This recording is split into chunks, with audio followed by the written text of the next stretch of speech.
आप लोग का आपका अपने YouTube channel Bihar board Galaxy में बहुत बहुत स्वागत है। देखिए भैया, मैंने आपको इसमें समझा चुका था मैंने solution chapter, billion chapter, 2 chapter chemistry के मैंने यहाँ तक मैंने समझा दिया था कि अनुसंख्यक गुणधर्म क्या क्या होते हैं, इनके प्रकार क्या क्या होते हैं। अनुसंख्यक गुणधर्म का सबसे मेन ऑब्जेक्टिव ये था कि अनुसंख्यक गुणधर्म विलेय के कण के समानुपाती होता है, ठीक ना। ये याद रखना था, इसका ये 4 प्रकार है, ठीक ना। यहाँ तक मैंने समझा दिया था। आज मुझे नेक्स्ट चैप्टर समझाना नेक्स्ट पार्ट समझाना है। आज मैं इसको ख़त्म कर दूँगा, ठीक ना, 100%। चलिए पहले हिंदी मीडियम को समझा देते हैं, उसके बाद इंग्लिश मीडियम। जो भी हिंदी मीडियम वाले भाई लोग हैं, जो भी इंग्लिश मीडियम वाले ब्रदर सिस्टर्स हैं, वीडियो को आधा भगा कर देख लीजिएगा। आधा पार्ट में हिंदी मीडियम और आधा पार्ट में इंग्लिश मीडियम है, ठीक ना। आधा पार्ट में हिंदी मीडियम, इधर हिंदी मीडियम, इधर इंग्लिश मीडियम है। तो भैया वीडियो को भगा कर देख लीजिएगा। आइए भैया, हिंदी मीडियम वाले लोग समझिए जल्दी जल्दी, इनको आज ख़त्म करना है हर एक 100%। और आपको दिखिएगा एग्ज़ाम में बहुत ही फ़ायदेमंद होगा भैया। सबसे पहले आपका तो 23 जून का जो एग्ज़ाम है त्रैमासिक वाला, इसमें भी फ़ायदे बहुत ही उपयोगी होगा। और उसके साथ साथ तुम फाइनल एग्ज़ाम में होगा करे, अब चिंता मत लीजिए। चलिए भैया, वाष्प दाब का अवनमन सबसे पहला यही होता है। कोलिगेटिव प्रॉपर्टी का जो 4 गो टाइप है उनमें सबसे है पहला वाष्प दाब का अवनमन। देखिए एक वर्ड सुनिए, एक वर्ड होता है उन्नयन। उन्नयन वर्ड का मतलब होता है, समझ लीजिए कि बढ़ना। उन्नयन वर्ड का मतलब क्या होता है? बढ़ना। अवनमन वर्ड का मतलब होता है घट जाना। अवनमन वर्ड का मतलब क्या होता है? घट जाना, ठीक ना।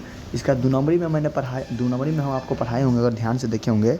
मैंने वहाँ कहा था कि जो प्योर लिक्विड का वाष्प दाब होता है ना, प्योर लिक्विड का वाष्प दाब, जब किसी नॉन वोलेटाइल सॉलिड को, जब किसी अमिश्रणीय पदार्थ को किसी विलयन में मिलाते हैं तो क्या होता है कि जो प्योर लिक्विड होता है उससे उसका वाष्प दाब कम जाता है। तो उसे क्या कहते हैं? वाष्प दाब का अवनमन कहते हैं, ठीक ना। देखिए वो सब छोड़ दीजिए, आप केवल याद रखिए डेल्टा पी, वाष्प दाब को हम डेल्टा पी के द्वारा डिनोट करते हैं। ये जो पी है ना, पी जो है ये होता है, देखिए पी बिलियन का वाष्प दाब है। और ये पी नॉट जो है ना, ये प्योर लिक्विड का वाष्प दाब है। तो क्या होता है कि जब किसी विलयन में किसी हम अमिश्रणीय पदार्थ, यानी कि जो नहीं घुलने वाला है, नॉन वोलेटाइल सॉलिड को मिलाते हैं ना, तो क्या होता है कि जो विलयन का वाष्प दाब होता है वो शुद्ध द्रव से घट जाता है। इसी को हम लोग वाष्प दाब का अवनमन कहते हैं। तो देख रहे हैं पी नॉट माइनस पी, वाष्प दाब का अवनमन का मतलब क्या होता है? P not minus P. P not क्या है? तो शुद्ध द्रव का वाष्प दाब है, शुद्ध द्रव का। और ई पी क्या है? तो बिलियन का वाष्प दाब है, ठीक ना। तो याद रखिएगा वाष्प दाब का फॉर्मूला क्या होता है? डेल्टा पी बराबर पी नॉट माइनस पी। वाष्प दाब का क्रम में सबसे ज़्यादा वाष्प दाब किसका होगा? तो जो प्योर लिक्विड रहेगा बिलियन में उसका होगा, और उसके बाद बिलियन का होगा, ठीक ना। जो प्योर लिक्विड उसका होगा, उसके बाद बिलियन का होगा। वाष्प दाब का ये क्रम है। क्रम करने का केकर ज़्यादा केकर कम, तो ये सब ज़्यादा याद रखने की आवश्यकता नहीं, केवल याद रखने की आवश्यकता है कि डेल्टा पी बराबर P not minus P. P not करने का शुद्ध द्रव का वाष्प दाब, और पी करने का बिलियन का। इसको आप ऐसे ज़्यादा याद तब होगा आपको जब 2 नंबरी का क्लास देखे रहेंगे, तब याद ज़्यादा हो जाएगा आपको। वाष्प दाब का अवनमन के लिए रोल्ट का नियम क्या कहता है? रोल्ट का नियम वाष्प दाब का अवनमन के लिए कहता है कि जो वाष्प दाब का अवनमन है ना, वो जो भी विलेय है उसके मोल फ्रैक्शन के समानुपाती होता है, ठीक ना। वाष्प दाब का अवनमन के लिए बोलता है। तो भैया हम बराबर का चिन्ह लेंगे, तो हम वो कांस्टेंट ले लिए। कांस्टेंट कौन सी ले लिए? पी नॉट ले लिए, ठीक ना। तो इसको भी याद रखिएगा, बाकी कुछ है ना तो पूछेगा। वाष्प दाब के लिए अवनमन का, वाष्प दाब का अवनमन के लिए रोल्ट का नियम क्या है? तो डेल्टा पी बराबर P not minus P not into x का मोल फ्रैक्शन, यानी कि कहने करते विलेय का मोल फ्रैक्शन, ठीक ना। एक होता है विलेय, एक होता है विलायक। विलेय कहने करते जो कम मात्रा में रहा, विलायक का मतलब जो अधिक मात्रा में रहा। मैंने आपको समझाया पीछे। चलिए नेक्स्ट क्या कहता है सुनिए। नेक्स्ट भैया, वाष्प दाब का सापेक्षिक अवनमन क्या होता है? सापेक्षिक अवनमन कहने का अर्थ रेशियो।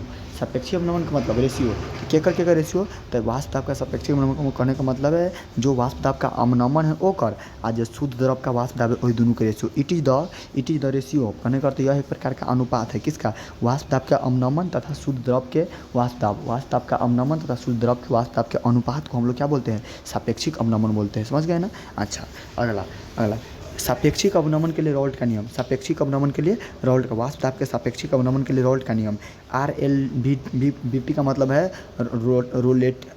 इसका मतलब है relative loading of vapour pressure, ठीक ना। Relative loading of vapour pressure. Relative loading का मतलब होता है सापेक्षिक अवनमन। वेपर प्रेशर वाष्प दाब का सापेक्षिक अवनमन, ठीक ना, इसलिए RLVP लिखे हैं। अच्छा, तो relative loading of vapour pressure कहने का अर्थ है वाष्प दाब के सापेक्षिक अवनमन के लिए रोल्ट का नियम क्या कहता है? तो वही जो पीछे कहा था कि वाष्प दाब का सापेक्षिक अवनमन जो होता है ना, विलेय के मोल फ्रैक्शन के बराबर होता है। उसके बाद तब विलेय के मोल फ्रैक्शन के बराबर होता है। यहाँ पर हम लोग पीछे पढ़ किए कि relative loading of vapour pressure का फॉर्मूला ये होता होता है, तो एक जगह पर ई रख दिया मोल फ्रैक्शन के बराबर। फिर डेल्टा पी के पीछे हम लोग पढ़ाए होंगे, जो डेल्टा पी होता है जस्ट अभी यहाँ देखिए, डेल्टा पी के जगह पर हम ही रख सकते कि ना देखिए, तो क्योंकि डेल्टा पी बराबर पी नॉट माइनस पी होता है, तो वही यहाँ पर हम वही किए हैं कि डेल्टा पी के जगह पर पी नॉट माइनस पी रख दिया, बटा में पी नॉट तो अगर है भी कल तो अपना मन से रख दिया, तो ये कोई बड़ी चीज़ नहीं है, ठीक ना, केवल आपको याद रखना है। तो क्या याद रखना है, सुनिए कैसे याद रखना है। एक बार ये याद रखना है कि वाष्प दाब का जो अवनमन होता है, वाष्प दाब का अवनमन से डेल्टा पी द्वारा डिनोट करते हैं, इसका फार्मूला होता है P not minus P, clear है। उसके बाद रखना है कि वाष्प दाब के अवनमन के लिए रोल्ट का नियम कहता है कि भैया वाष्प दाब का जो अवनमन होता है ना, डेल्टा पी जो होता है ना, वो विलेय के मोल फ्रैक्शन करने करते मोल प्रभाज के मोल अंश के समानुपाती होता है, ठीक ना। अच्छा, उसके बाद याद रखिएगा relative loading of vapour pressure क्या है, करने करते सापेक्षिक अवनमन क्या है, तो भैया ये वाष्प दाब के और शुद्ध द्रव के वाष्प दाब के दोनों के कथी रेशियो है। उसके बाद याद रखिएगा अति वाष्प दाब के अवनमन के लिए रोल्ट का नियम क्या कहता है, तो वह कहता है कि विलेय के मोल अंश या मोल प्रभाज के समानुपाती होता है। बस ये बात है, क्लियर यहाँ तक ले। चलिए, विलेय के लिए वाष्प दाब, बिलियन के वाष्प दाब, बिलियन का वाष्प दाब निकालना होगा ना, ये पी कहने करते बिलियन का वाष्प दाब है, पी नॉट कहने करते शुद्ध द्रव का वाष्प दाब, और मोल केकर मोल फ्रैक्शन है, सॉरी केकर मोल अंश है, विलायक मोल अंश कहने करता है। अगर हमको विलायक का मोल अंश दिया रहे या मोल प्रभाज दिया रहे, हमको शुद्ध द्रव का वाष्प दाब दिया रहे और हमको पूछेगा कि बताइए पूरा बिलियन का वाष्प दाब कितना है, तो दोनों को गुना कर देंगे तो आ जाएगा, समझ गए। चलिए अगला समझ, तो कोई बड़ी चीज़ इसमें है नहीं, केवल याद रखना है। विलेय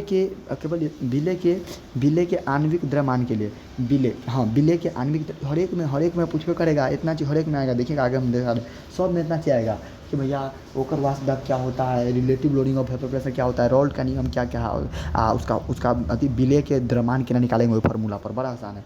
कहने का अर्थ है विलेय के आणविक द्रव्यमान केना निकलेगा, जब हमको ये चीज़ दिया रहेगा, कौन कौन चीज़ दिया रहेगा, कहने का अर्थ है रिलेटिव वाष्प दाब के अवनमन दिया रहे, तो पहले हम क्या करेंगे, वाष्प दाब के अवनमन पी नॉट माइनस पी का मतलब वाष्प दाब का अवनमन है, वाष्प दाब के अवनमन बराबर यानी कि जब विलेय का मूल बाहर निकालना रहेगा ना, तो कुछ मत कीजिएगा, आप क्या कीजिएगा डब्लू गुने एम गुने डब्लू, ये छोटका डब्लू कहने का अर्थ है विलेय का द्रव्यमान, उसके बाद छोटका एम कहने का अर्थ है विलेय का आणविक द्रव्यमान, बड़का एम कहने का अर्थ है विलायक का द्रव्यमान, विलायक का आणविक द्रव्यमान मोलिकुलर फार्मूला, जैसे कार्बन होता है, कार्बन का कितना 6 होता है उनाइट, अच्छा सॉरी कार्बन कितना होता है 12 उनाइट, अच्छा डब्लू बड़का डब्लू कहने का अर्थ है विलायक का आणविक द्रव्यमान, लेकिन इसका कोई यूज है नहीं, 5 नंबरी में शीत करने के लिए केवल आता है, वहाँ पर इसका यूज होता है, ठीक है। इस बात को आप केवल याद रखिएगा,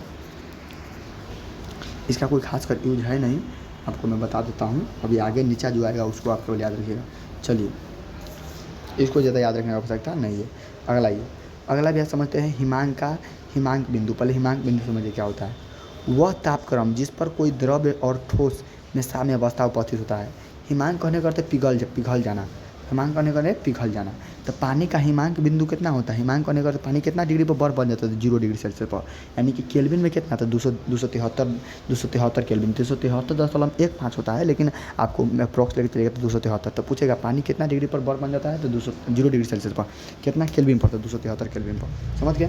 अच्छा, एक होता है हिमांक का अवनमन, तो अवनमन का मतलब फिर घट जाना, हाँ, तो इसे हम लोग डेल्टा टी एफ के द्वारा डिनोट करते हैं, और डेल्टा टी एफ बराबर टी नॉट एफ कहने का मतलब समझे, टी नॉट कहने का मतलब है कि जो शुद्ध द्रव है ना ओकर हिमांक, ओकर हिमांक, माइनस में टी एफ कहने करते बिलियन का हिमांक, तो ये सब लिख दिए हुए लिखे है ना। अच्छा, और उसके बाद हिमांक बिंदु का क्रम केकर ज़्यादा होगा, तो नहीं भैया नहीं